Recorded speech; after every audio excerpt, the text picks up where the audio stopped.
Prezados amigos, o transporte coletivo é um item que exige investimentos, subsídios e uma atenção especial por parte do governo municipal, estadual e federal. Eu duvido muito de que exista de fato esse interesse, pela simples razão de que os impostos foram feitos valorizando o consumo de combustíveis. Então, no Brasil, nós temos uma excrescência na própria legislação brasileira, onde o consumo de combustíveis, a receita fiscal fica na ponta consumidora e não no lado que produz combustíveis. Então, graças a essa insanidade fiscal, nenhum governo municipal ou estadual tem interesse em valorizar o transporte coletivo, por exemplo. O que importa é que o povo use automóveis. E isso vem de encontro ao interesse também dos shoppings, por exemplo, onde nós temos um ambiente protegido, estacionamentos, ar-condicionado. Então, o povo que gasta com luxo pode viver isolado nesses ambientes e ali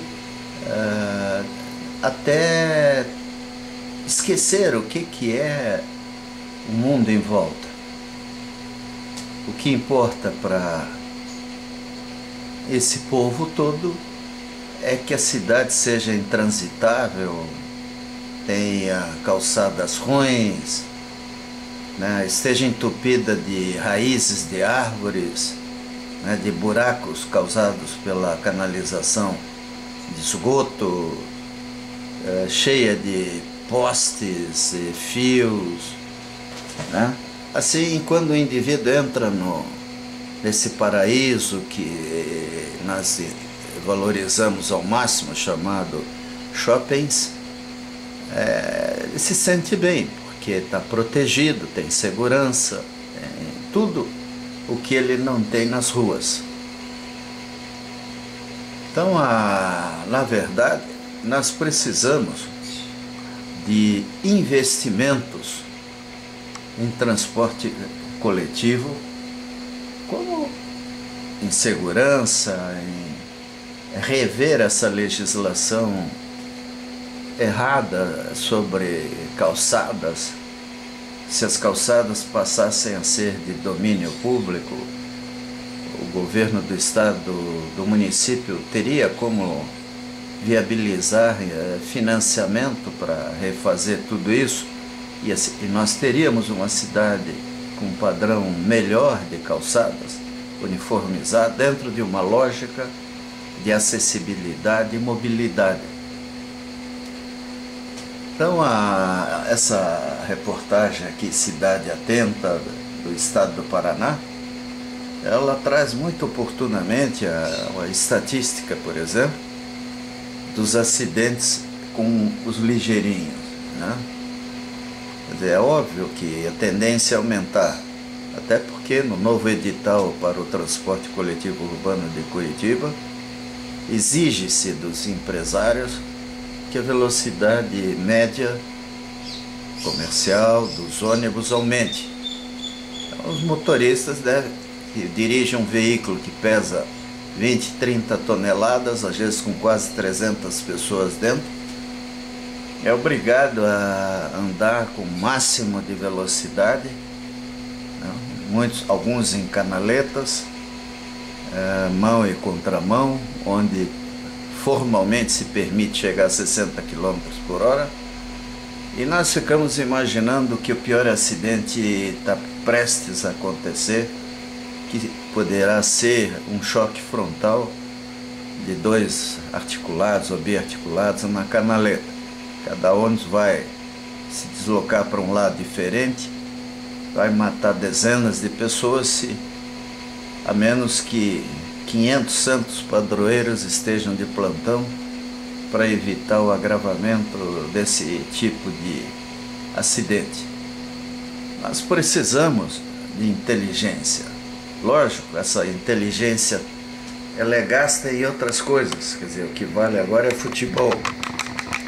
Então, a mídia em torno do futebol é brutal. Afinal, isso dá muito dinheiro. Nada melhor do que exportar jogador, fazer estádios que ficam lá, arenas, como chamam agora, de uma maneira bem adequada, né? Para de vez em quando termos um espetáculo futebolístico, porque isso não é ambiente para prática de esporte. Os estádios de futebol não são abertos ao povo, porque afinal iriam estragar a grama. Então,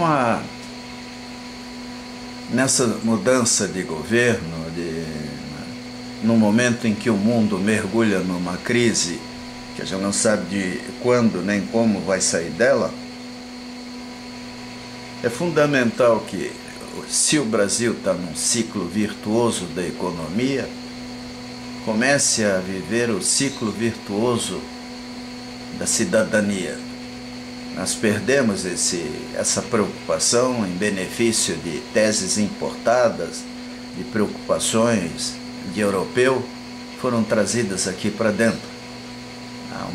Os brasileiros, a mídia, fala o tempo todo de problemas que realmente existem e aqui até teriam solução rápida, ou vamos dizer assim, atenuação, se, por exemplo, a Rede Globo, o SBT e outras começassem a propor as mudança das capitais para o interior, a redistribuição da população, o abandono do automóvel como veículo de transporte dentro das cidades, exceto na condição de táxi, a valorização do transporte coletivo urbano, inclusive com subsídios fortes,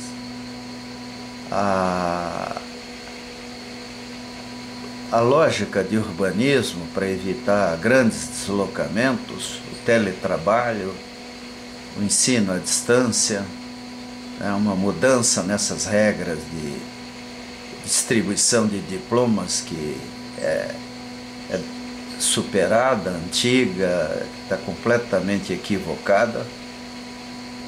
E nós temos aí, portanto, quando a gente fala em saneamento básico, tudo, muita coisa que pode ser feita no governo que assume a partir do início do ano que vem.